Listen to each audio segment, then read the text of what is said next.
Hello, welcome to the Book Gallery, a series of conversations with writers and scholars of imagination and erudition. I am your host, Luke Sheahan, editor of the University Bookman. Founded by Russell Kirk, the University Bookman redeems the time by identifying and discussing books that diagnose the modern age and support a renewal of culture and the common good. Modern Protestant and Roman Catholic social thought have deep roots in their respective theological traditions. Especially since the Industrial Revolution, each has developed analytical tools to address changing economic circumstances in the modern world. The difficulties of enormous wealth and degrading poverty, and the social dislocations inherent in modern economic progress. Abraham Kuyper's 1898 Stone Lectures at Princeton Theological Seminary, and a series of papal encyclicals, beginning with Leo XIII's Rerum Novarum, published in 1891, were high watermarks in these developments. But what of our Eastern brethren? What, if anything, does the Orthodox Church bring to Christian social thought? Dylan Pahman offers an intriguing analysis of this question in The Kingdom of God and the Common Good, Orthodox Christian Social Thought. Dr. Pahman is founder and president of the St. Nicholas Cabasilas Institute for Orthodoxy and Liberty, a research fellow at the Acton Institute and executive editor of the Journal of Markets and Morality. Dr. Pahman, thank you for joining me. Thanks for having me. I should update that. I'm now editor emeritus. I'm still a research fellow at Acton, but I've been replaced by the very capable Kevin Schmeezing. So just to give him a shout out. Let's start with the Western traditions. So you situate your argument by discussing Roman Catholic, Lutheran, Neo-Calvinist, and social gospel, Protestant social gospel teaching. Just give us a brief overview of the distinctives of each of these traditions. Yeah, so this is something, just working at Acton, I was reading all this great stuff from these other traditions. I kept asking, well, what about my Orthodox tradition? And I realized that there was a conversation that we weren't a part of, right? And that we had a voice that they really need to be represented. So I kind of tried to hit on the things I appreciated most. I do at the end of each of those chapters, offer just some light, maybe we wouldn't agree with that or this or whatever. But for the most part, I talk about, the Roman Catholic tradition. Everything is really centered on the principle of human dignity, out of which they get solidarity, subsidiarity, and the common good. And then the Lutheran tradition, they have the doctrine of vocation, that calling isn't just for the clerics of the church, it's for every Christian. And they also actually, as time goes on, they develop this kind of theory of social spheres, which this then gets picked up on by Neo-Calvinist writers, especially Abraham Kuyper. And the Lutherans also have a doctrine of creational estates, which is kind of similar, but it's more like, I would say like social genera instead of species or something like that. So they talk about family, church, state, and like work or culture. The Neo-Calvinists I could go on and on about because I really like Kuyper. I went to Kuyper College and I've published quite a bit academically on his work. But the short version is he has this social principle he calls sphere sovereignty. The basis being that, ultimately Jesus Christ is sovereign over all the world. At the end of Matthew's gospel, he says, all authority on heaven and earth has been given to me. And therefore, any human authority is always derivative and always, subject to him ultimately. So it's another way maybe of expressing, Lord Acton's famous quote that absolute power tends to corrupt. No human being, merely human being, is really capable of being trusted with that. And they have an idea as well of common grace, this idea that God is preserving all of creation since the fall. So even people who aren't Christians, they're still participating in God's grace in whatever good work that they do. And this allows him to come up with this understanding of, how do we relate all these different areas of life, these different spheres of life to one another and to our faith in Christ. And it's really nuanced and responsible and very admirable. And then lastly, the social gospel tradition. This is one I think I was, least naturally interested in. It tends to be associated with kind of progressive politics. But there's actually a wide variety in terms of people who were social gospel figures in the late 19th and early 20th century. And they all were really concerned about, serious things that they saw, people working in factories with really harsh conditions, long hours, inadequate pay, things like that. These are very noble things that any Christian should care about. And there's some of them were kind of simplistic or utopian, but at the same time, some can be very insightful. And I think probably the most prominent would be Walter Rauschenbusch. And he's someone who, I'm an Orthodox Christian, so I care a lot about tradition. He cares very little about tradition. But at the same time, he actually does have these really interesting flashes of insight. So, despite my criticisms, I've still learned a lot. One of those things is he really emphasizes the social context of the scriptures and of the gospel in particular. So he talks about the crucifixion. He says, you have here many causes. You have religious bigotry, you have a miscarriage of justice, you have imperialism, and he's not wrong about any of those things. He might be wrong to say that's the only causes, but he's really hitting on something that's important to pay attention to. That when you lose that insight, sometimes you can go the opposite direction and have this kind of Gnostic, just me and God saving my soul, but who knows about the world kind of mentality, and that's really the sort of thing that chokes off any positive works of mercy. So those are the major insights from those various traditions that I wanted to kind of situate my presentation of Orthodox social thought within that broader conversation. Yeah, good.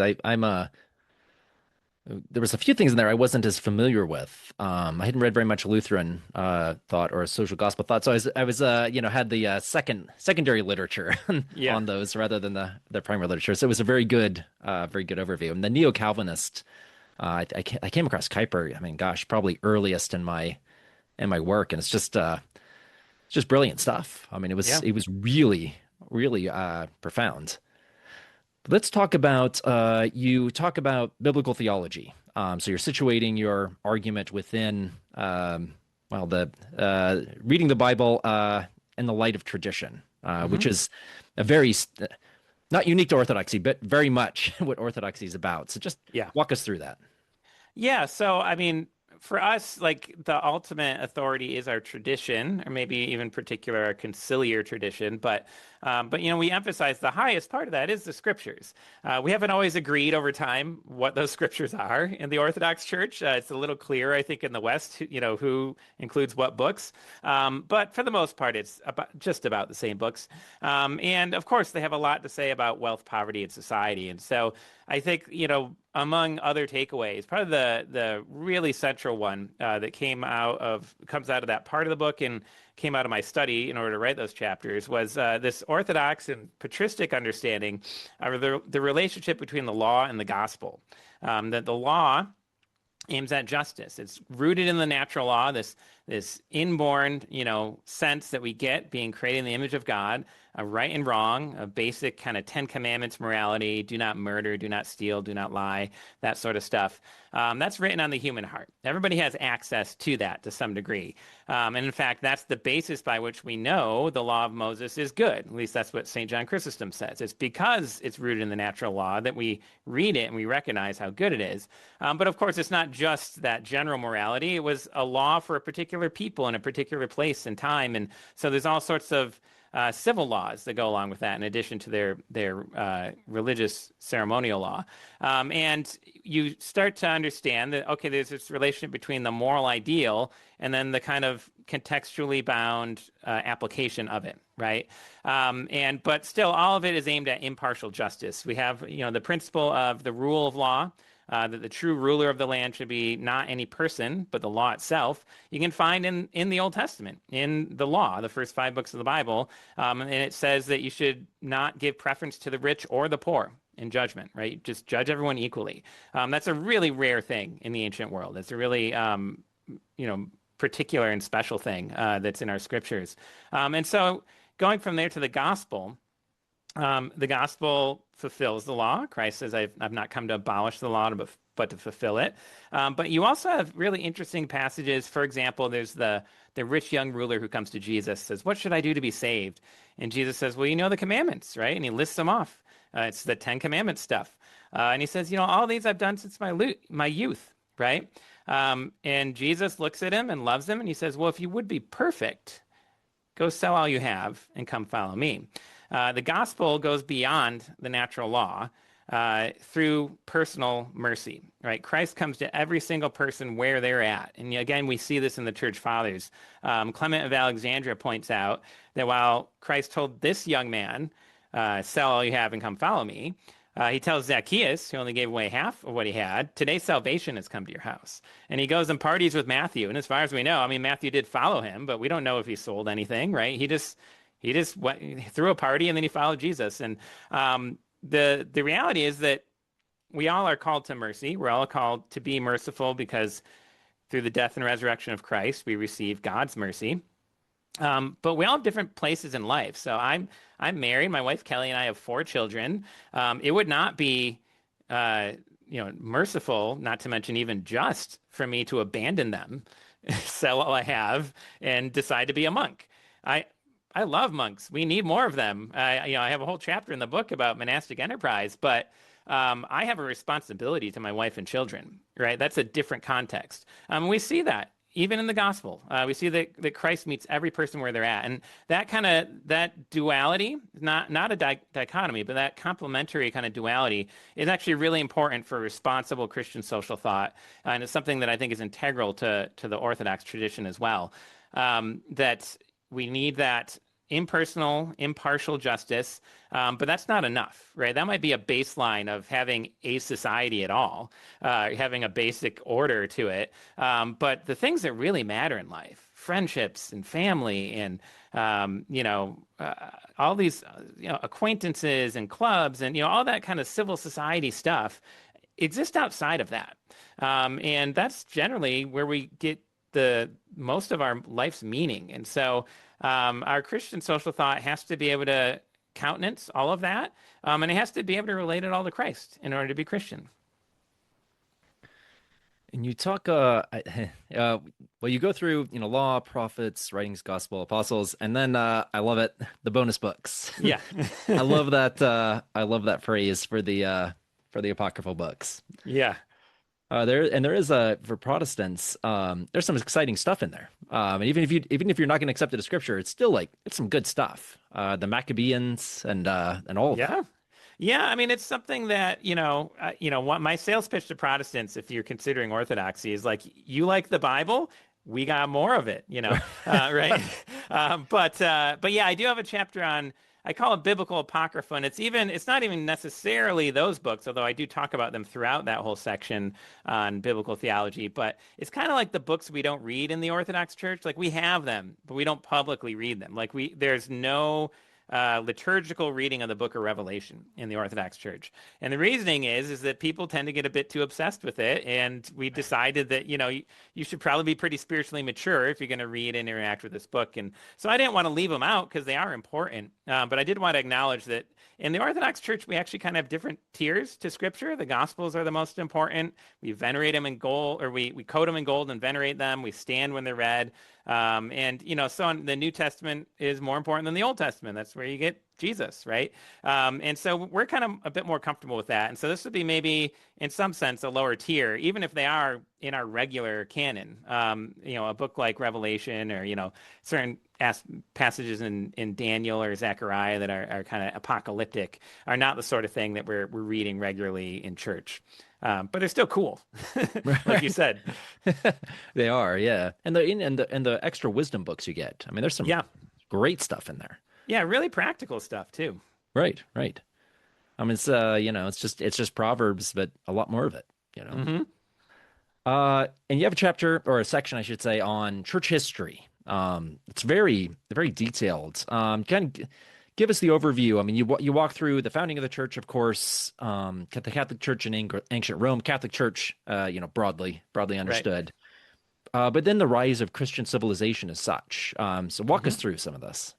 Yeah. So what I wanted to show is not, I wasn't writing a whole history of the church, but it's really a historical theology. I wanted to look at Orthodox contributions to Christian social thought. Again, how do we conceive of wealth, poverty, and society throughout the history of the Orthodox Church in particular? And I wasn't able to cover everything because I'm partly limited by what's been translated into English. So I really wish I could have had chapters on like Bulgaria and Romania and Georgia and Serbia. But at least if it's out there, I haven't encountered enough of the primary and secondary sources to do that. But I did cover a lot. So as you mentioned, I start with the Catholic Church in ancient Rome being pagan Rome. And I go all the way from that early church period to the Russian Revolution.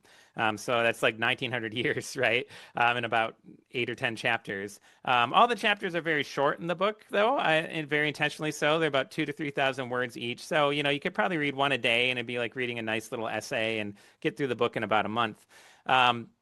But what I wanted to look at, and to some degree, I had a sense of, okay, there's certain themes I want to make sure I highlight, but some of it was also very inductive. So, one thing that recurs over and over again is this principle of Catholicity. You mentioned, I use the phrase the Catholic Church. In our creed, we confess one holy Catholic and apostolic church. We don't mean Roman Catholic when we say that, obviously. What we mean is it's the holistic church. The Greek word is literally katoliki, literally means through the whole. And the first person that we know of to ever use the phrase is St. Ignatius of Antioch, who was martyred in 110 AD. This is a guy who knew the actual apostles. If he doesn't know what Christianity is, we're all in trouble because we're not figuring it out, right?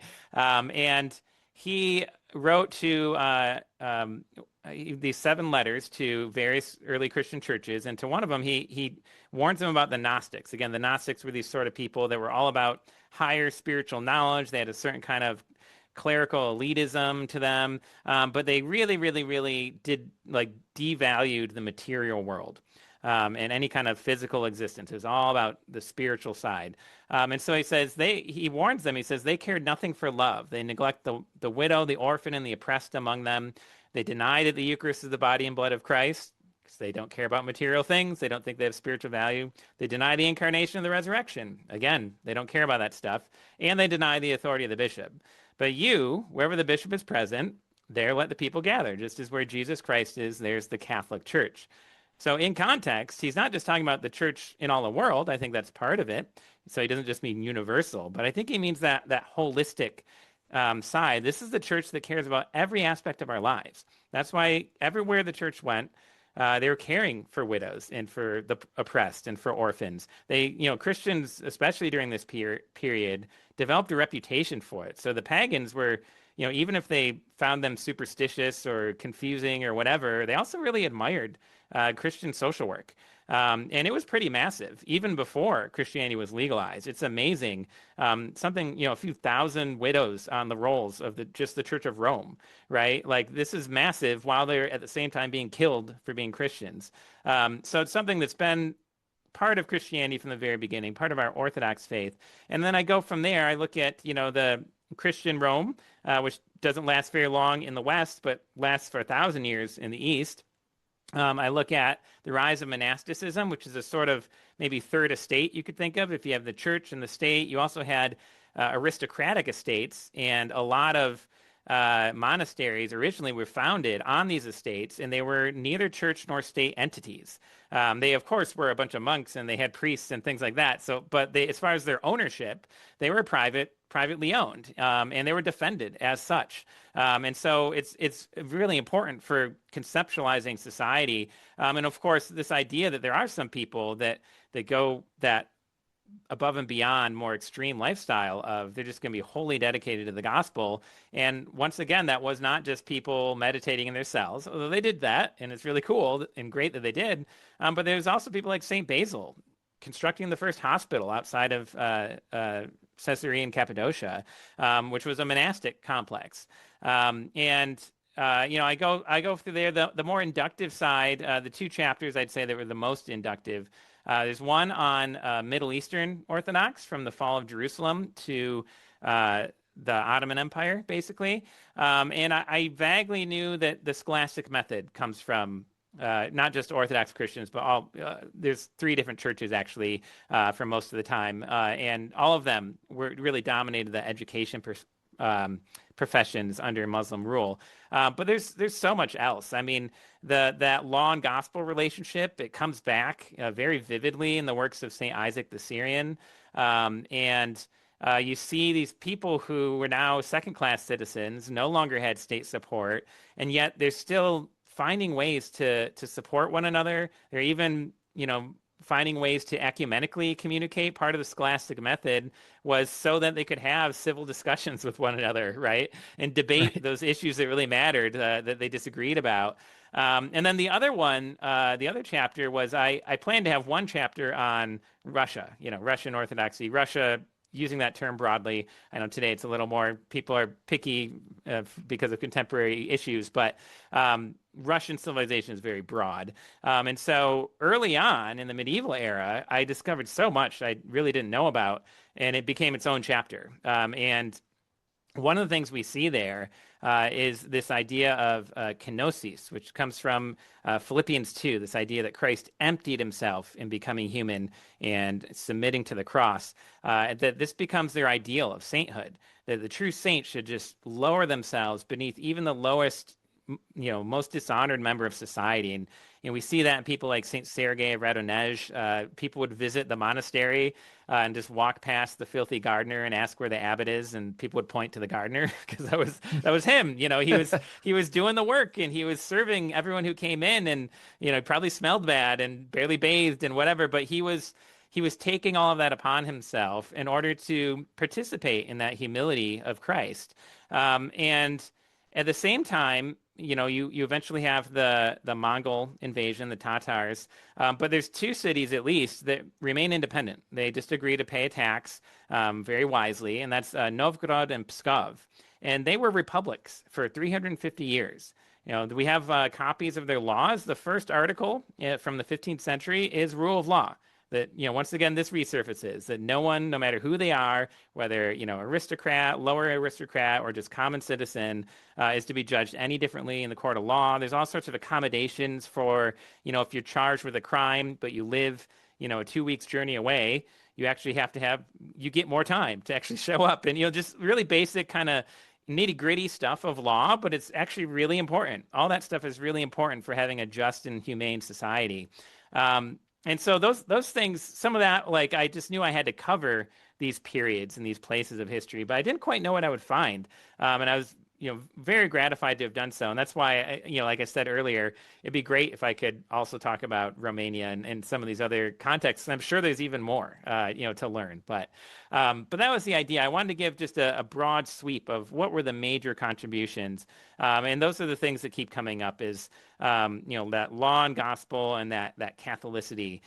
Those things recur over and over again very consistently, whether in the Byzantine Empire with the symphonia between canon law and civil law, or even later on in the Russian Empire, you have these guys, the Slavophiles, who are responding to Western polemics, and they say, well, what's our principle of authority? They say, well, I think it's our conciliarity, and the word they use, they get from the creed. They use this word sobornost, which is just Old Slavonic for Catholic. So it's once again that same principle comes back again and again, and that's exactly the sort of thing that I really want to uncover and tap into to show that, when I get to the more constructive part of the book, which is kind of the last part of the book, then I'm not just making stuff up, right? There's a lot of people out there today who are maybe even well-intended, but they're kind of just saying stuff and calling it orthodox. And Right. and I want to be a force for good. I want to kind of give people a more solid foundation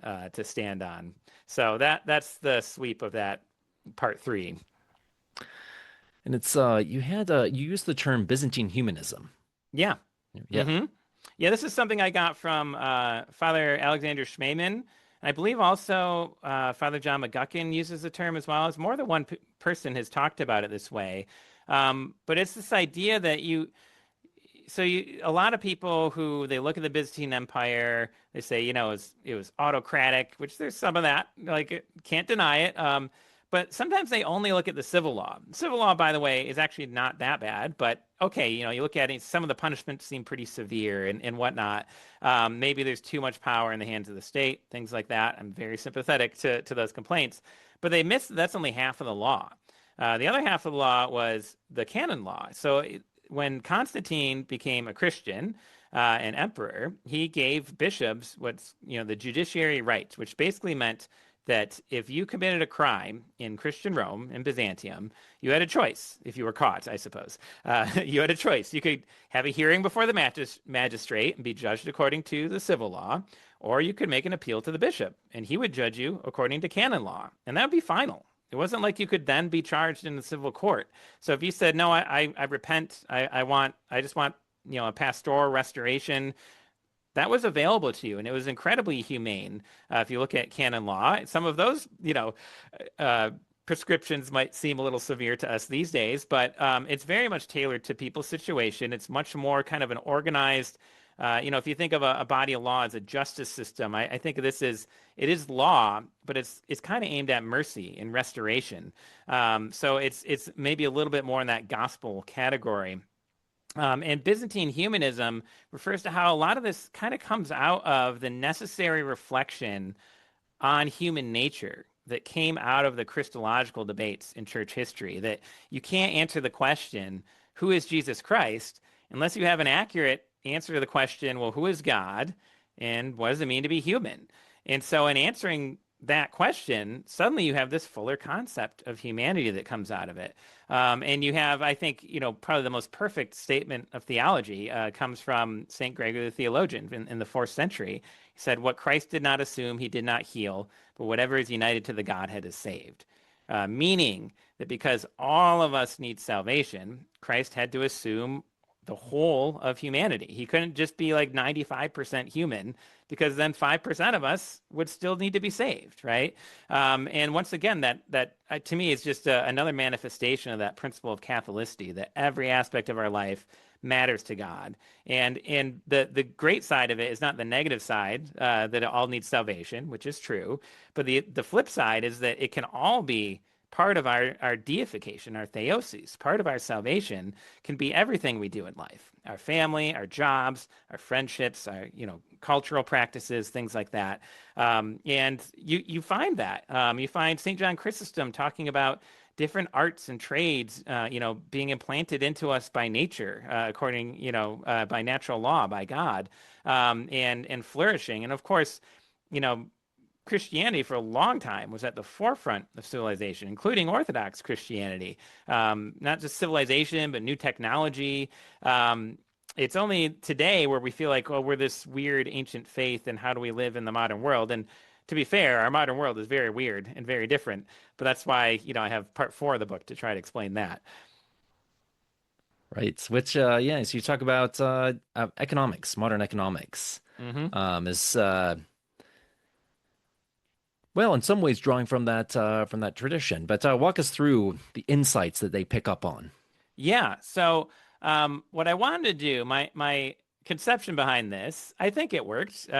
Well, I guess we'll see. If anyone disagrees, feel free to tell me. But my thought was, instead of like bombarding people with foreign terms from economics, I would tell the story of modern economics and of our modern economies at the same time, because it wasn't like people were just sitting around saying, I've got an idea, supply and demand, right? Like it was people, it started out actually, even before Adam Smith, you have these late scholastic theologians who are like confessors. People are, involved in trade or involved in lending, and they're coming to them in confession, and they're asking them these complex ethical questions. And these guys said, okay, I got to do some research. I got to figure out how this stuff works in order to properly, offer the pastoral care that these people need.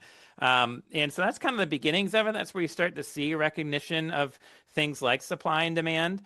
And then you get, Adam Smith's insight. His big insight is, of course, the division of labor.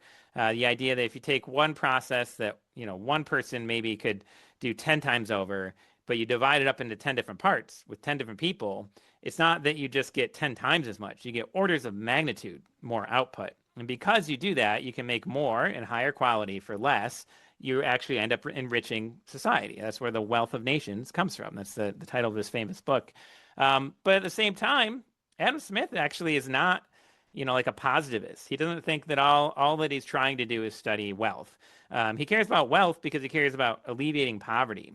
And his first book was The Theory of Moral Sentiments, and it's all about where does our moral culture come from, which is really insightful. And so I look at that. I wrote actually 4 of these chapters while I was a Wilbur Fellow at the Russell Kirk Center in August of 2024. And so it was the late Scholastic chapter, the Adam Smith chapter, the Classical Political Economy chapter, and then the Socialist and Social Reformer chapter.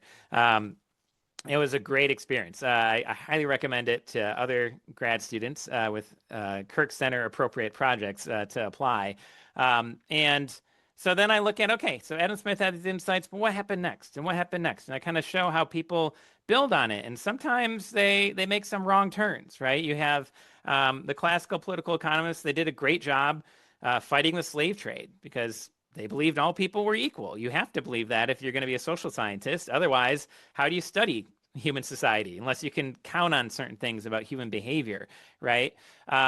They also fought for international trade, again, for the purpose of a more abundant food supply. They were worried about overpopulation. This was one way in which they counteracted some of those worries. But unfortunately, their last concern was something called the Poor Laws, which is basically kind of an ancient welfare policy. And they weren't always wrong in that they diagnosed it and they said, this program is actually kind of making the problem worse rather than making it better. It was kind of incentivizing people to get married young, even if they didn't have an income and a job, because their aristocratic landlords had to provide some base, very minimal level of income and living habitat for them and whatnot. But what this did is that it encouraged early marriages, which encouraged more children, which then meant more expenses and, more poverty, basically. That was their worry. But their solution was not good. So they made these poorhouses in the middle of the cities as, the industrial economy is growing. And they did all sorts of things that were well-intended but very poorly executed. So they said, well, we don't want people to get comfortable in these poorhouses. So we're going to make the conditions as bad as possible with the hope that I'll motivate people to go out and get a job, right? But the factories were so bad that it still wasn't working. So I mean that was just didn't even fit the problem. They had to improve the factories before that would even be an effective motivation. They were worried about overpopulation, so they split up men and women, which meant they were also splitting up husbands and wives. I mean it was a really terrible thing that they're dividing up families, with this, and so over time people realize this is not working, and they need to reform those, and you get this kind of the next generation of Christian activists. There's kind of 2 camps. There's the evangelical social reformers like Lord Shaftesbury, and then there's the rise of Christian socialism, F.D. Morris being the leader of that. And I look at that, and I also look at Karl Marx and the more radical kind of socialism. This is another blind alley. Marx's whole analysis is based on flawed assumptions. It does not work out. It's considered pseudoscientific today by mainstream economics, and rightly so. And I demonstrate that in the book. But there's also a worldview behind Marxism that, from a Christian point of view, and especially an Orthodox Christian point of view, given our history with Marxism in the 20th century, we can't possibly accept. It's atheistic, it's deterministic, it's materialistic. None of those things are Christian, right? Anyway, lastly, I think I'll just, so as not to go on and on, because the whole point was not to bombard people with economic terms. The one thing I do think is a really big help is understanding, it's not the last insight, but one of the last insights I look at is the marginal revolution. Well, why didn't the economics profession accept Marx's analysis? And that's because they found a better, more accurate answer. And it's the idea that the price of something does not reflect the objective value of that thing, nor does it reflect the amount of labor it took to produce that thing. That was Marx's idea. But rather, it's just how much does somebody out there in the world want one more of those things. That's where the price comes from. The example I give from this, I think, is a fun example, is that a few years ago, the company Wizards of the Coast, which makes Magic the Gathering trading cards, they had a genius crossover set. It was Lord of the Rings Magic cards, all of your geekery and nerdery just combining, right? And they had a special printing of the One Ring card, that it was a one of one, right? Like there's just going to be only one printed in that exact way. And people, the collectors were just eagerly opening these $12 packs of cardboard to try to find it, right? And finally, one young woman, player, she finds it. And then she sells it at auction to Grammy-nominated recording artist Post Malone for $2 million. The labor theory of value can't explain that. It didn't cost her any more labor opening that one pack compared to any other one to get that card. It didn't cost the people who made the magic cards any more to print that one card compared to, the ink in the cardboard and whatever. Even the development side of it, really there's nothing about that card inherently that merits that price. But what does merit that price is that Post Malone wanted it that badly. And he wasn't the only person that bid, about $2 million. And so that sort of thing, marginal analysis, the marginal revolution can explain. It's really important for, more complex side of economics.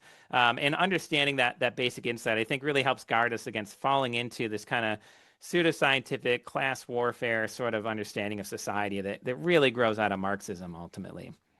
Right. Well, it's a reminder that you don't exist in a vacuum. You exist in relation to other people. So this is true in economically and in everything else. Which brings us to the last chapter, where you have some really insightful discussions. You kind of sum up, because one thing about the importance of your historical analysis is we've learned things. We learned about the importance of the rule of law. The importance, of the natural law, and understanding, we've been talking for a long time about those who fight, those who pray, and those who work, but there being different spheres in society, and you very much indicate that we're still figuring it out, but kind of give us the lay of the land. Yeah, so, as I mentioned, in the other traditions kind of have different ways of parsing things out, and I think some of that's really helpful, but I noticed over the years, I've been working at Acton now for 15 years, I noticed that there's the general categories to me did not seem complete and comprehensive enough. We have, especially I think in common commentary, you have the ancient perspective was kind of church, state, and family, really all the way up to the early modern era. That was the kind of the Christian perspective.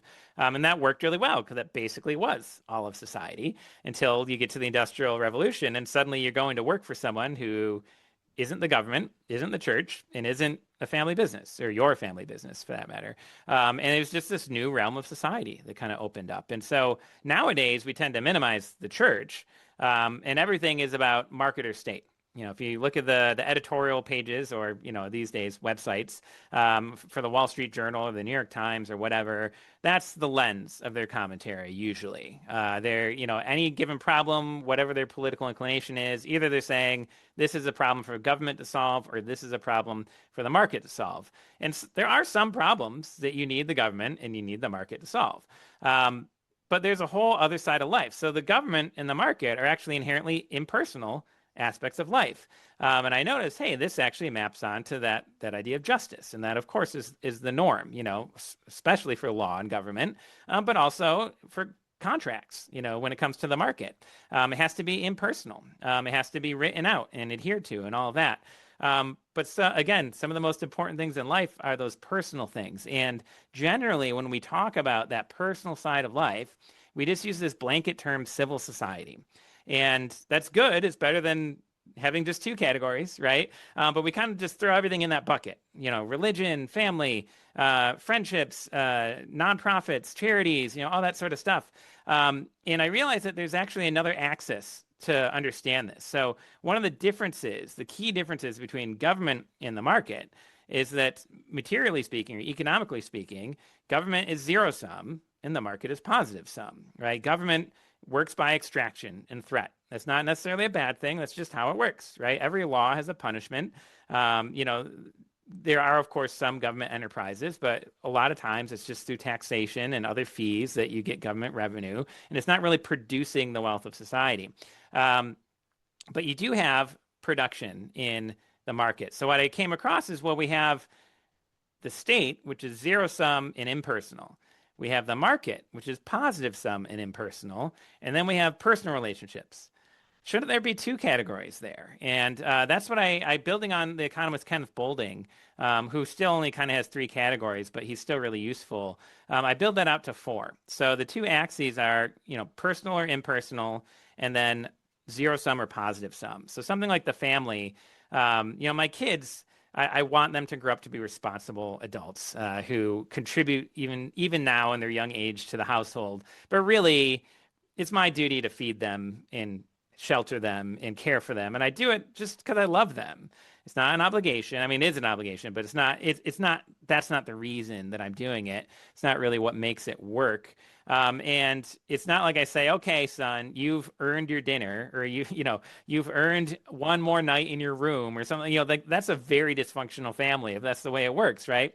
So that's the kind of personal but zero sum. Really, really important. And there's, charities, a lot of charities work that way, especially, the sort that try to provide alleviation after a big crisis or emergency. They're just giving stuff out, right? That's how they're not producing something, they're giving something out. But I started thinking, well, what is personal and positive sum, productive? And the answer, I think, is friendship. I think that friendship is something, Cicero, for example, talks about this. He says, brothers remain brothers, whether or not there's goodwill between them. But friends will not long remain friends, right? You actually have to like the other person. You feel like it's not like you do it just because you're getting something out of it, but you certainly feel like you are benefited because of this relationship. And often, our most creative endeavors come from bouncing ideas off of friends or cooperating with them, or, you want to start a business and, you don't have any credit, whatever. Well, you go to a trusted friend. They say, I'll spot you the $1,000 or whatever. You can get your license. You can get your business incorporated, whatever you need to get on your feet. I'll be kind of an angel investor, that sort of thing. And there is a sort of informal productivity that comes out of it.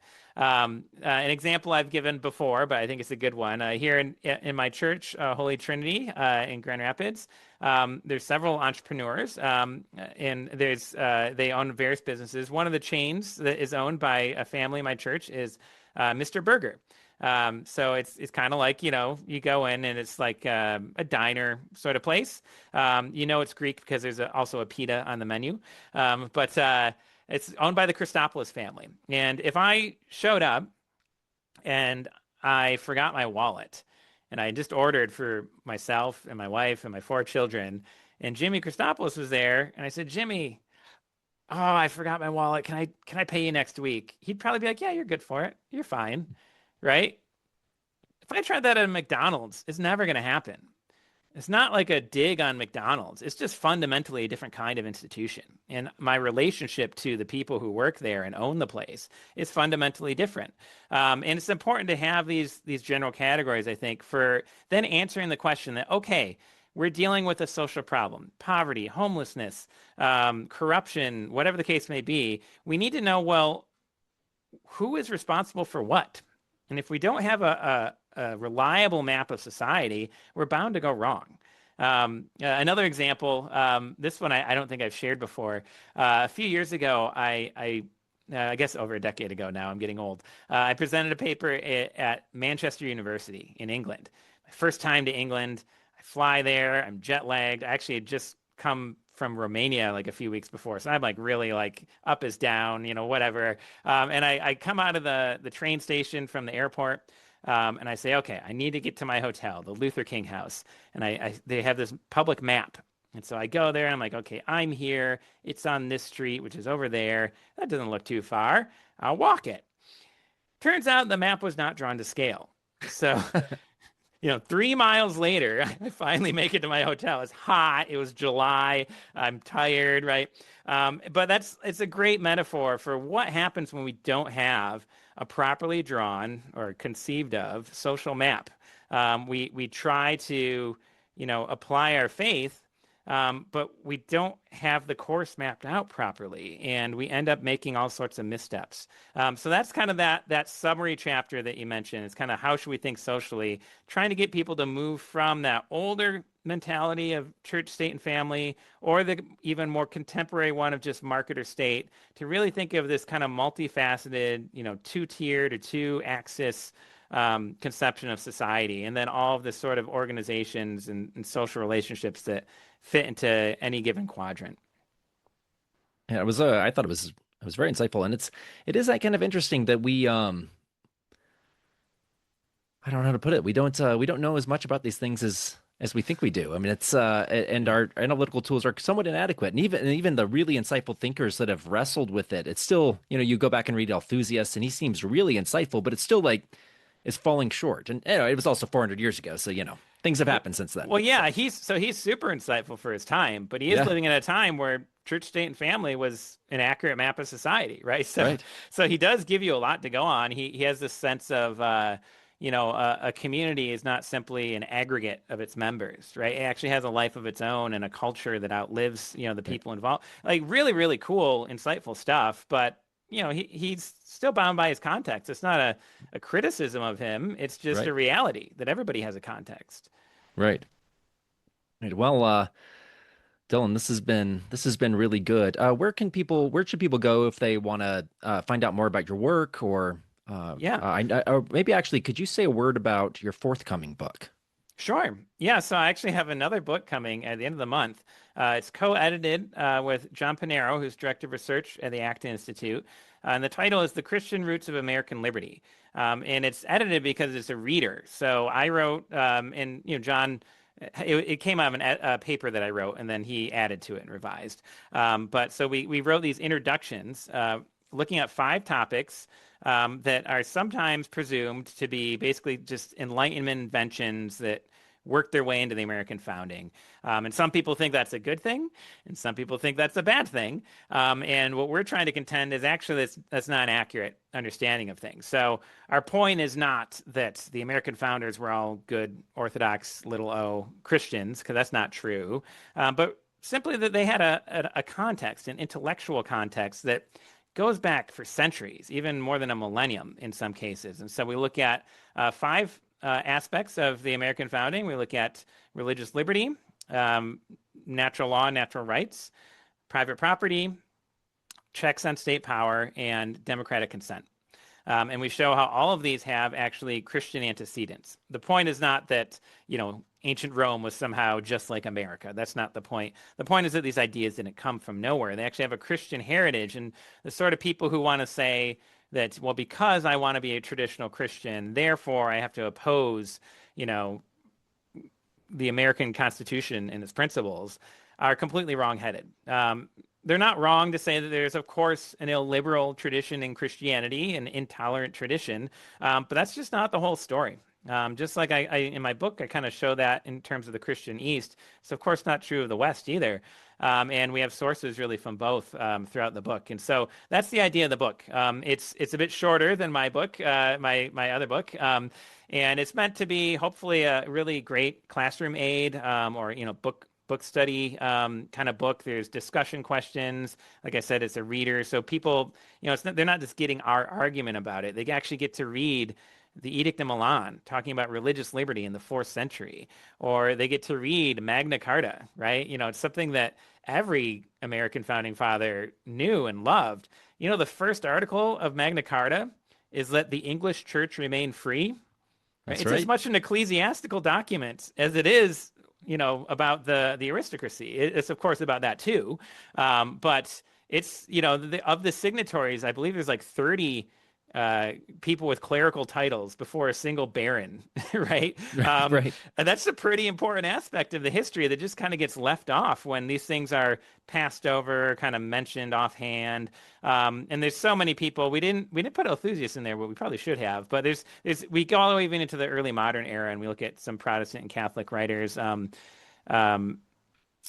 People like Castellio are arguing for religious liberty in France in the 16th century. Incredibly courageous thing to do.